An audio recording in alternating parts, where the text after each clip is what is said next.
नमस्कार मित्रों, मैं आपका दोस्त एंड होस्ट एके। आज हम जानेंगे कौन हूँ मैं। हु एम आई।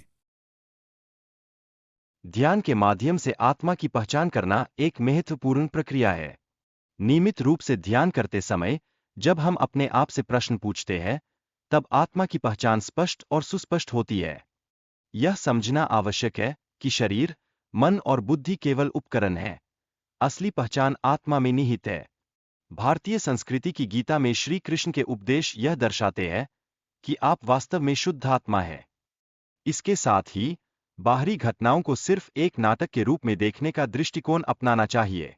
जब हम आत्मा के अस्तित्व को समझने लगते हैं, तब हमारे जीवन में शांति और आनंद का अनुभव होता है। आर्यन ने अपने प्रश्न का उत्तर खोजने के लिए ध्यान करने का निश्चय किया।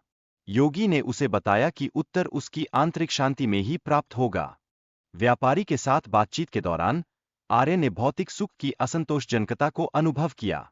धन के स्वामी होने के बावजूद व्यापारी शांति प्राप्त करने में असमर्थ रहा। तपस्वी ने आर्यन को बताया कि आत्मा की पहचान केवल अनुभव से होती है। उसे अपनी सभी पूर्वधारणाओं को त्याग कर अपने अनुभवों को गहराई से देखना होगा। आत्मबोध की प्राप्ति के बाद यह स्पष्ट हो जाता है कि हमारा असली उद्देश्य स्वयं को जानना है। यह ज्ञान हमारे कर्म और प्रेम के माध्यम से प्रकट होता है। जीवन के उद्देश्य का दूसरा चरण सेवा और प्रेम है। जब हम सभी प्राणियों को आत्मा का अंश समझते हैं, तब प्रेम का अनुभव हमें समृद्ध करता है। तीसरा चरण सत्य, प्रेम और करुणा के माध्यम से अपने जीवन को जीना है। यह दूसरों को प्रेरित करने और सत्य को साझा करने का एक महत्वपूर्ण माध्यम बन जाता है।